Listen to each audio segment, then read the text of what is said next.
Let's just jump to the first story. Man, this is nuts. I was sitting on my couch and I saw a tweet. Brandon Straka, who's been on the show several times, has been arrested by the FBI. We have this local news outlet, KETV7 Omaha, says, Omaha FBI agents arrest founder of Walkaway campaign for actions during U.S. Capitol attack. They say Brandon Straka, 44, was arrested Monday by agents from the FBI Omaha field office. Straka faces charges of impeding a law enforcement officer during civil disorder, knowingly entering and remaining on restricted grounds without lawful authority, and or engaging in disorderly conduct within proximity to a restricted building to impede official functions, and engaging in disorderly conduct with intent to disturb a hearing before Congress. Court documents show that officials were tipped off about Straka posting a video near the Capitol entrance shouting, "Go, go." The video was later removed, and officials said they could not find any video or posts on his Twitter page relating to his actions at the Capitol. However, the FBI was sent multiple screenshots.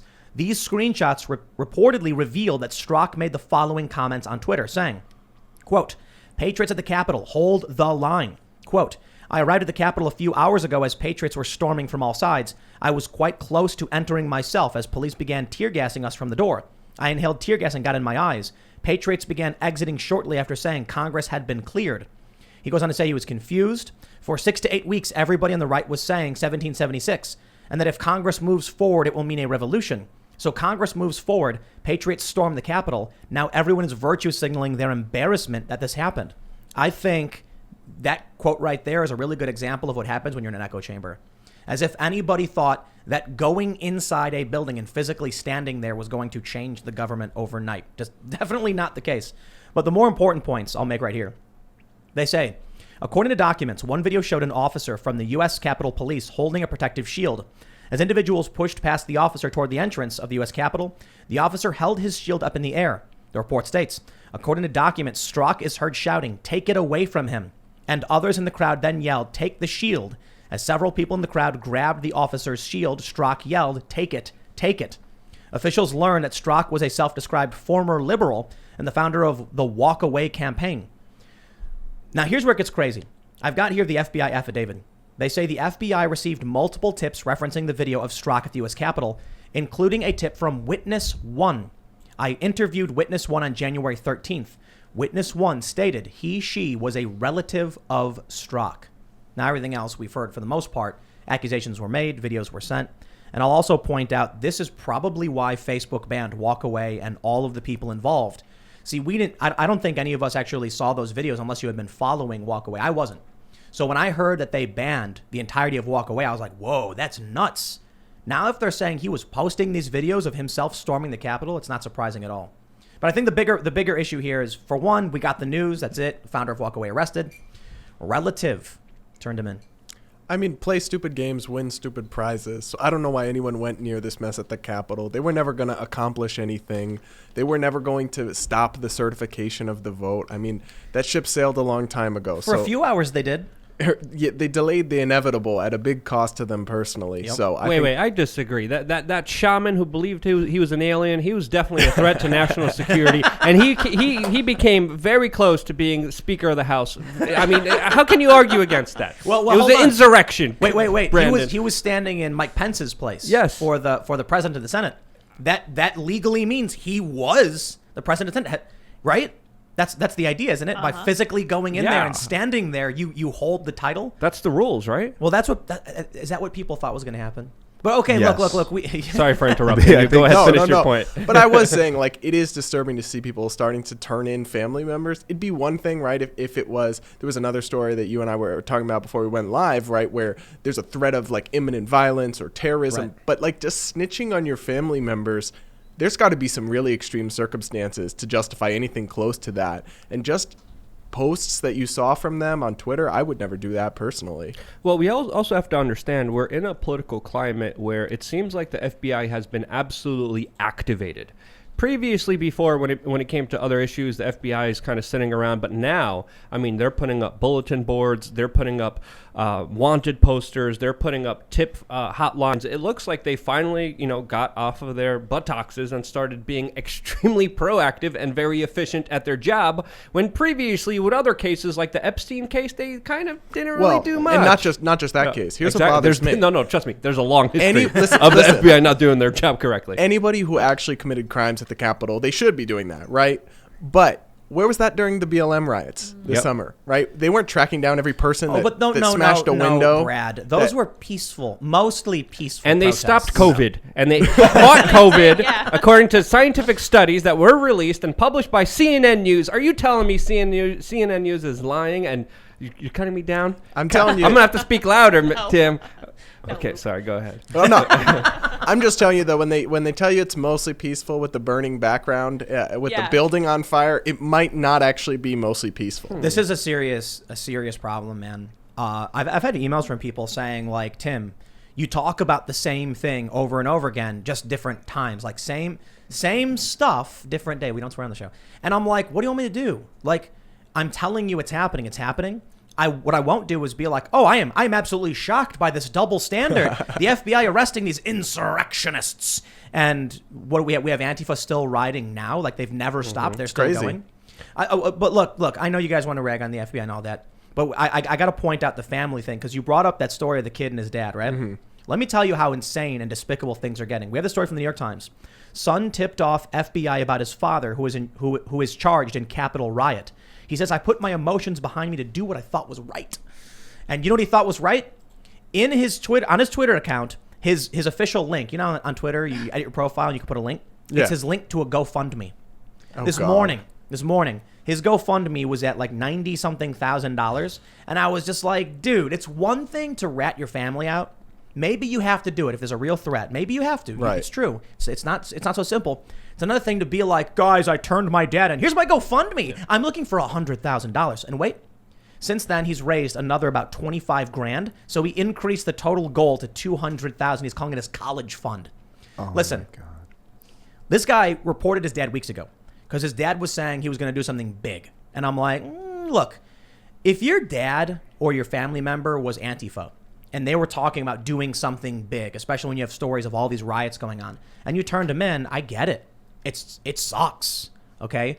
But then if you come out publicly and you're like, I'd like to do an interview with CNN and the New York Times and then publish a GoFundMe to make hundreds of thousands of dollars. It's horrible. Wow, dude. Well, you brought up a very important point because it could have been a scenario where there was a present danger. And at that time, we don't know the interpersonal relationship. We don't know if there was abuse. We don't know any of this stuff. But at the same time, one thing we have to note here, the mainstream media, especially CNN, they're taking this case and they're running with it. They're running, till the cows come home, essentially exploiting this and loving it.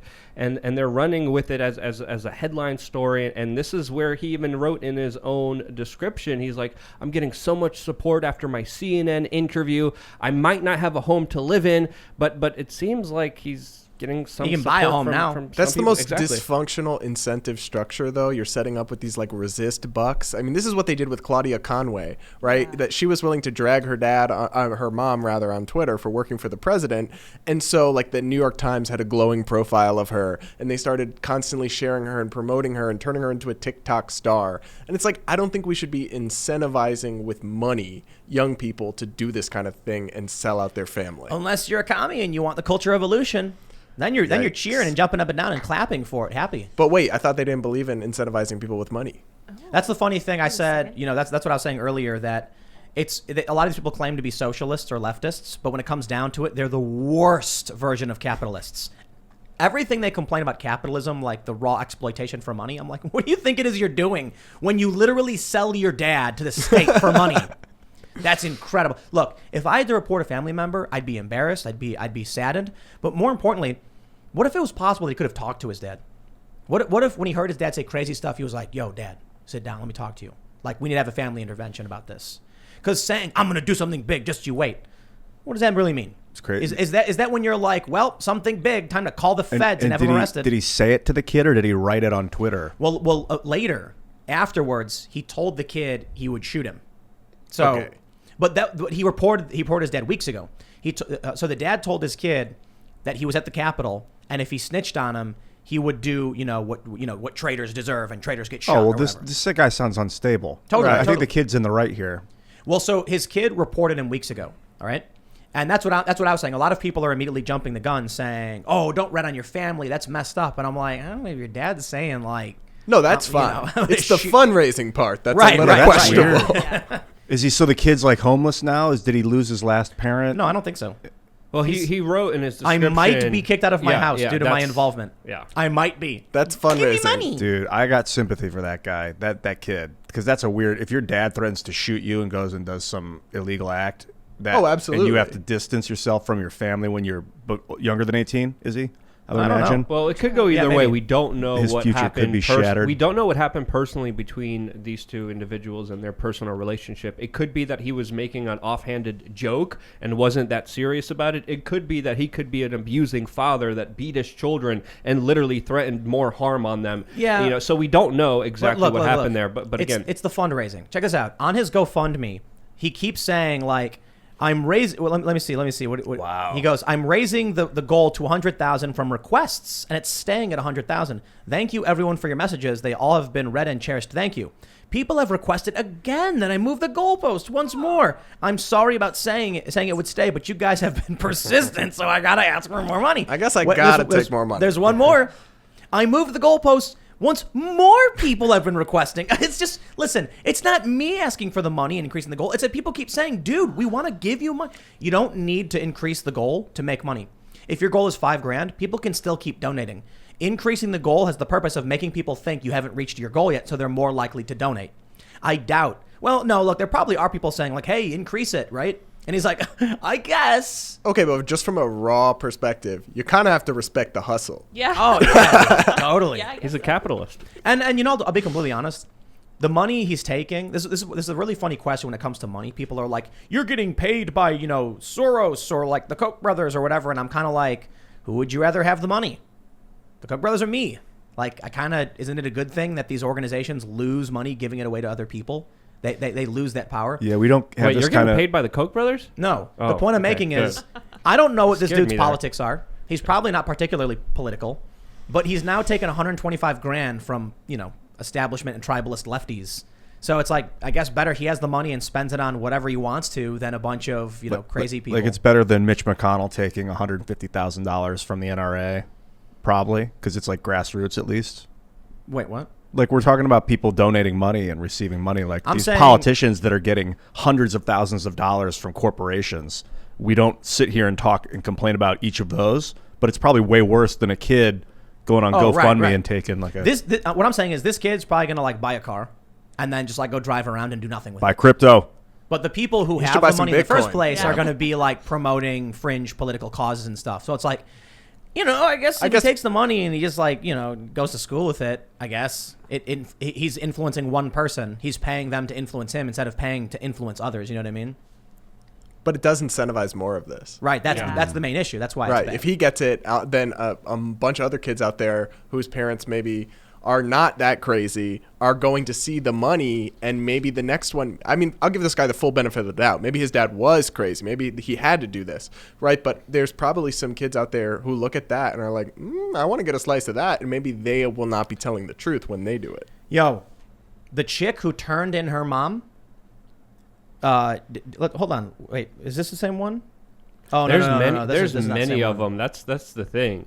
This didn't just happen once. It happened a couple times. And as you said, you can only imagine if, your dad says eat your vegetables, your kid's going to look back at them like, I could call the FBI on your buttocks right now, fool. The Nazis and the communists, the Russian communists, Soviets would be like, turn them in, do the right thing, or then through threat of force. And now they're doing it through bribery. It's this new world order. Check it out. The young woman who turned her mother in has raised $73,391 of her now $150,000 goal. And of course, she's going, pay for college.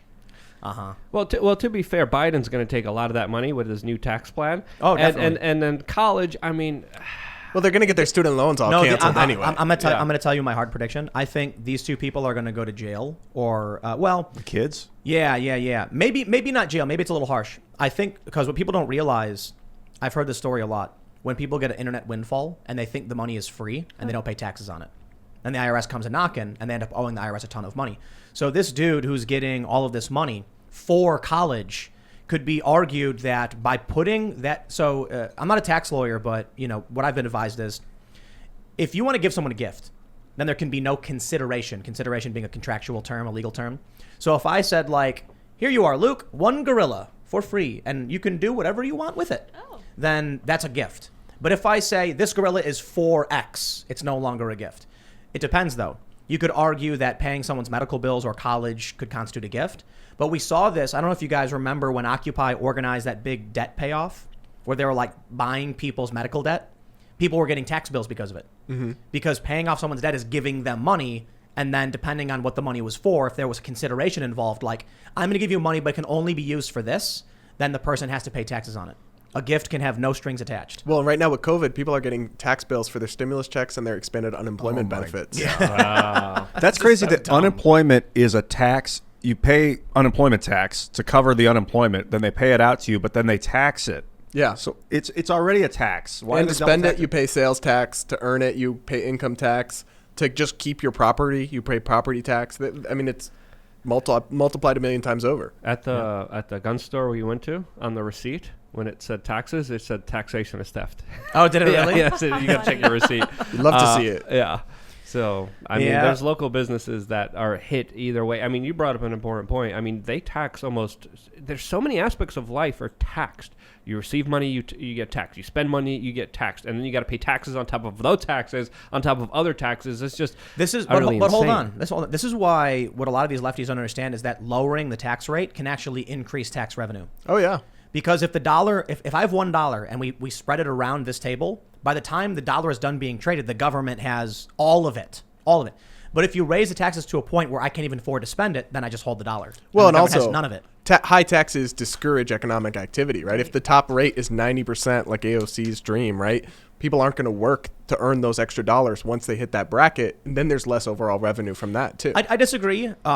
You're right, but they just do clever. It's a rich people's game. Once they get to that point, they're just like they just buy other things that don't get taxed. They at the just same open rate. up a charity, and that's one of the biggest scams out there. Just like Well, Bill Gates, who said he's going to give all of his money away to charity, and then tripled his wealth somehow. And those Panama Papers didn't get enough attention. Did you guys pay attention to those when they dropped the papers? Oh yeah, didn't the person who leaked it die or something? Oh my God, I don't know. But all these really wealthy people have bank accounts in Panama. Celebrities or thereabouts. Yeah. I know one of Putin's best friends has tons of money there. He's like the musician guy.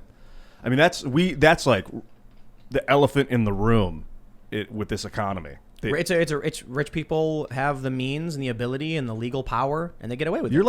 Are you like a tax lawyer? No. I mean, you're not a lawyer, but no, but I report on economics and write about economics, and that's been one of the most interesting things about COVID and the big response. Like the Federal Reserve printed trillions of dollars, essentially. A lot of it went to big corporations. A lot of the Paycheck Protection Program, which was supposed to help small businesses, went to big corporations. This happens all the time with government. This is why the swamp is actually one of the truest things Trump ever said. Yep. Right? In Washington, even the progressive legislators get called by all the big companies every day and get tons of money from them and make sure that the big bill doesn't hurt their bottom line. It's all like that. There's a study where they say something like public opinion has zero impact on public policy. And the opinions of major corporations and the wealthy impacts almost exclusively. Makes sense.